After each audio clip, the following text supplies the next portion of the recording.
Not Too Clean, a Cyberpunk 2077 story by C.D. Corrigan. Rain was a mixed blessing in Night City. There was a welcome coolness on Nikki's skin, a dash of relief from the smoldering heat behind her optics, and a blissful change from the evening sun she'd baked beneath for hours. It also stank. That's almost impressive, she thought as she worked. Nikki sat cross-legged on the roof of a mid-rise apartment block, beside a lean-to of corrugated metal and the hulk of a long-defunct HVAC manifold. From the outside, she looked asleep. Comatose, even. Just another filth-covered unfortunate, blitzed out of her wits on who knows what, collapsed in a heap and shoved into a trash and hypo-strewn corner that the rest of Night City could ignore. Nikki was more alert than most people ever knew was possible. The data streams of the city flowed around her, through her. She reached out with her mind and plucked its signals, sampled code, and spun her web. For days, she'd sat there, mind dancing invisibly away from her body, spreading digital tendrils until she had a shimmering, gossamer thread connecting her to every node, every byte of data on that street. Some gigs took speed and power. Some took a surgeon's touch and precise execution. But this one needed perfection. And perfection required, above all else, patience. Most places, a good downpour cleared out the rot, or at least washed it downstream. But not there. No, Night City's rain had a stench to it. Something acrid and chemical and sour. She imagined she could feel it corroding her chrome, and a psychosomatic tingling underpinned each rivulet of water that ran down her exposed scalp and arms. Nikki dismissed the intrusive thought with an irritated flicker of her attention, isolating the logic chain and dumping it into a quarantine bin for later. She needed to focus. The Militech spotters across the street had likely already seen her, she knew, but they'd have marked her as just another junkie crashing out for the foreseeable, one of many who'd crawled into that rat's nest every day. Militech's depot wasn't much from the outside, just an ugly little concrete box that squatted below her, sandwiched between a parking garage and a shipping warehouse. The gonks had eschewed their usual corpo branding and ham-fisted displays of security, and if Nikki hadn't known any better, she could have assumed that the building belonged to the warehouse or served some mundane municipal function that merited no attention. The employees showed up in street clothes, riding in on the end cart, or parking civilian cars in the garage. She'd identified 3 sharpshooters protecting the building, but they were discreet, tucked into tinted windows on the top floor, instead of patrolling the rooftops with rifles for all to see. The cameras were easier to spot, a ubiquity in Night City by any measure. They'd been the first system Nikki had breached when she arrived, slipping past the ice that Militech had thought passed for a secure network with hardly any effort. Nikki stared straight ahead, her optics blank and unfocused. The feed from the cameras had been playing in her mind's eye for days now, her intrusion undetected. From that chink in the site's data fortress, she had burrowed outwards, compromising next the server on which the cameras held their recordings, then the power distribution panel, then the lights, and so on. She made no changes, left no trace of her passing, only recorded the digital route she took, the defenses in place, and the doors she found cracked open. She'd mapped the network from the electronic locks on the doors to the coffee maker in the break room, and then she had simply watched. The cameras gave her faces, voices, places to avoid, but the network, it gave her everything. Watching nodes move from secure entrances to terminal logins gave her a sense of the interior's layout. Internal doors told her when the shift held an in-person briefing, and careless chatter told her which supervisors rambled too long and which finished quickly. The fridge's temperature sensor and the coffee maker's automatic ticking down to a push notification to reorder filters told her what times the employees took their breaks. After 4 days, Nikki stood and staggered away from the ledge, making a show of looking like a vagrant coming down off her high, like someone beneath concern, not worth the notice of her betters. Dismissal was better than stealth in her experience. Stealth took skill, luck, and timing. Dismissal meant the enemy did the work for you. Nikki reached the far edge of the rooftop, out of view of the Militech facility. It was 5 stories to the concrete alley below. She stepped off.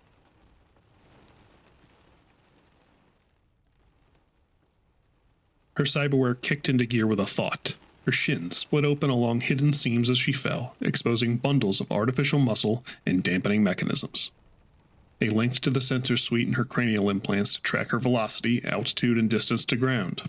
Her optics flashed an instantaneous LiDAR readout to the dampeners to account for service irregularities at her expected point of arrival.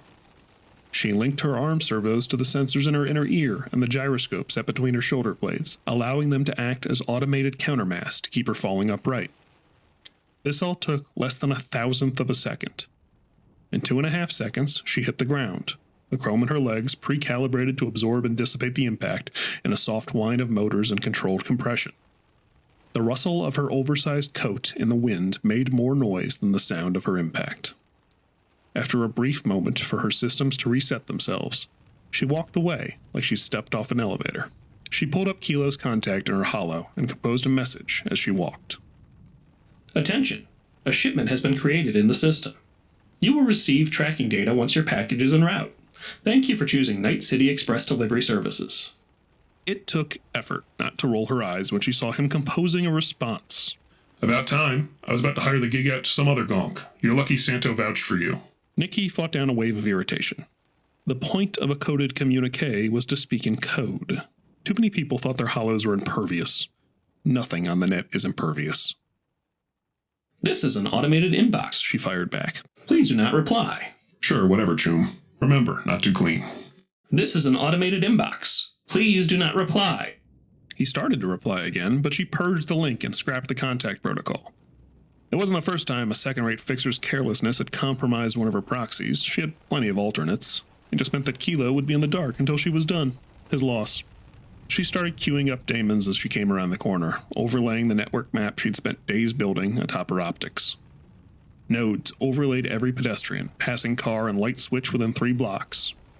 Some milled about, disconnecting and reconnecting to one gateway or another as people moved around, showing like streamers on a maypole to her enhanced vision. As she stepped out of the alley, Nikki activated her breaching protocols. The first victims were a trio of gangers milling about on the corner, oblivious to her intrusion. She spliced into their bargain bin optics, removing her presence from their view entirely. She walked between them, and they were never aware of her passing. They became a digital springboard. She flash-copied their optic memory buffers and ran them through parallax and spatial mapping routines, hijacked their live feeds, and then injected them into Militech surveillance cameras. She'd already planned to loop her presence out of their recordings, but this was better. If anyone checked on the feeds, they'd see an accurate simulation of every gust of wind and particulate on the street, overlaid on the hole her passing left. Even if they caught on to the tampering, it would lead back to the gangers, and no one would be able to reconstruct it enough to detect her presence. The snipers were her next obstacle. They were jacked into fixed thermo-optical scopes that pre-sighted everything within line of sight of their firing positions. Nikki had tapped into their feeds 2 days ago, but only now did she lean into the connection and feed back a randomized noise pass of their own averaged recordings. As far as the snipers were concerned, they were looking at a perfectly normal view of the street for that time of day and the conditions. She walked straight through their kill zones and straight up to the door. She'd breached the optics of everyone inside the security vestibule from the outside, and extended her control over their audio as she overrode the door's motors. The 2 borged-out goons that stood guard inside had no idea the door had even opened. She walked between them, duplicating the feat for the inner security door. A hallway of R Mark II robots, slotted into charging cradles, greeted her, armed and ready to activate in the event of an alarm. Nikki strolled past them with hardly a glance. The security office was located toward the heart of the facility. Nikki wound her way through the windowless halls like a phantom, picking the path of minimal disruption based on the shifting nodes around her. Twice more, she had to hack a hapless employee to pass undetected, once to override the optics of a lab tech, and once to mute her footsteps from a soldier around a corner. Carter A. Laurie was on duty in the office when she arrived. A young man with bad browsing habits, on and off the clock, Kendall O. Morris was supposed to be watching his rookie, but he had snuck away for his smoke and power nap as he did every day. He'd return in, on average, 11 minutes, but possibly as soon as 7. Nikki would be out of the facility in 4.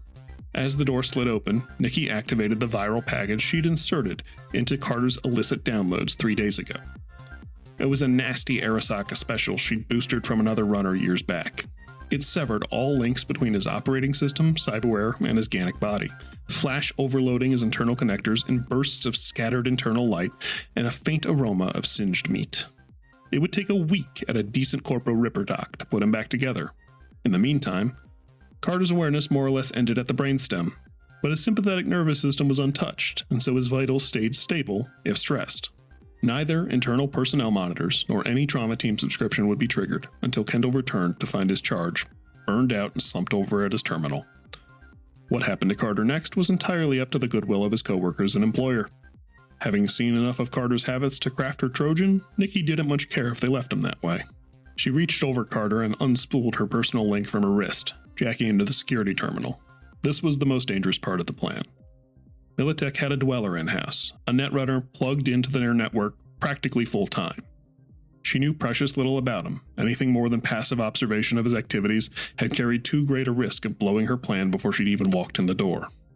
Many hostile runners in her position would have jumped at what looked like OEM ice on the dweller's cooling systems, trying to cook him before he even realized he was under attack.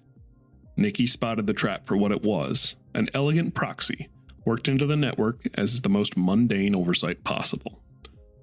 In trying to neutralize him without tipping him off, she would trigger every alarm in the building and probably a nasty counterattack package of ready daemons to boot. No, thank you. Instead, she spent a moment disabling all the internal alarms in the building. Then, Nikki went right at him. Dwellers at this level didn't get paid to sit around and babysit the Wi-Fi. In addition to maintaining the security of the facility's network, this one was constantly running ops for Militech. This week, Nikki had detected the occasional ping from Arasaka hunter-killer protocols and runner teams, always corresponding to a general blackout from the covert Militech building. They were making runs at their favorite rival. Nikki was just here to jostle his elbow. It took 11 seconds for her to piggyback onto his activity, carefully poking at the edges of Asaka data fortress. Jacked into a basic terminal, Nikki never would have had the level of interaction as the dweller in his full-body dive station, but she didn't need it. She waited for him to deploy his next subtle probe and spiked a breaching protocol onto it. It had no hope of breaching the fortress, but for the Arasaka netrunners within, it was the difference between someone trying to tunnel their way in with a spoon versus blowing a hole in the wall with a missile. Counterattack routines were launched in nanoseconds, setting upon the Militech dweller like a swarm of locusts. He was good, Nikki would give him that. He punched his emergency withdrawal routine into action before he even knew what had happened, recognizing immediately that something unexpected had compromised him. She felt the facility network lock down an instant later, severing it from the wider net. The dweller would run purge routines as a check against anything that might have slipped by. He'd have realized that there was a foreign presence inside his network within moments. Nikki never gave him a chance. While he'd been walling off the network, she'd been opening doors, simulating a rapid breach from the Sokka runners. He shut them down as fast as she opened them, but it distracted him for the briefest of instants. She began cycling the power supplies to his pit rapidly, a sloppy, amateur attack he addressed without thinking. He missed the trap she layered on top of it. As soon as he opened a port to purge the power systems, she spiked into his cyber deck. She went in subtle, using a memory daemon that looked like nothing but an overloaded runner tackling multiple angles of attack at once. But it snowballed, slowing him down for cycle after cycle by infinitesimal degrees until they were operating on near equal footing. She opened the network again, just for a moment, and jacked out. The Arasaka runners finished him off before the network closed again. With the blackout in place, no one off-site was alerted when the dweller flatlined, and with the alarms disabled, nobody inside had a clue that it had happened. 3 minutes left. Nikki left the security office and breezed down the stairs. The warehouse was small as these things went, barely holding 2 shipping containers that crowded it. Both were connected to large high-voltage power lines from the roof. A pair of workers sat at a workbench across the room, and she overrode their optics as a matter of course, though she doubted either would have noticed her anyways, hunched over a broken Mark II and bickering through a troubleshooting problem as they were. Nikki stole over to the nearest container. Though it was painted in the generic branding of a ubiquitous freight carrier, its side was hinged open to reveal row after row of R Mark II robots, each folded tight, with an assault rifle locked into their mechanical grip. She reached for the nearest one's weapon and ejected the magazine. She produced an identical one from her pocket and inserted it with a click, The malware that slumbered in the hidden circuitry there would not activate until the weapon had expended its first round. After that, the allegiance of these bots would become very fluid. Nikki had been wrong. She exited the facility 30 seconds sooner than expected. Attention! Your shipment is en route. Tracking information is attached. Thank you for choosing Night City Express Delivery Services. As she stepped casually onto the end cart, Nikki saw Kilo begin to reply, then stop. Instead, a separate notification appeared, denoting a sizable transfer of eddies into her account. She smiled and immediately began transferring it in random denominations to a slew of alternative accounts that no one could ever tie to her. "Hope it stops raining soon," an old woman next to her said. At least it cooled it down a bit," Nikki replied.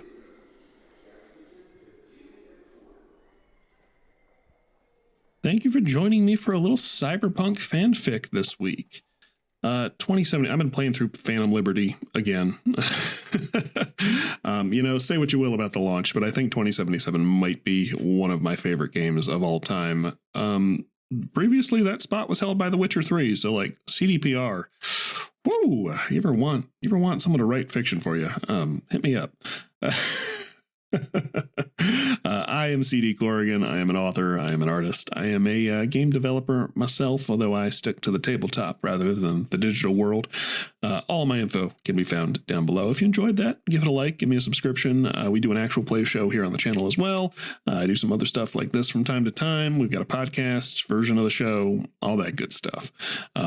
Support is how things keep happening. So, tell your friends. But you've heard all this before. Anyhow, hope you're having a great day or night wherever you are, and I will see you next time.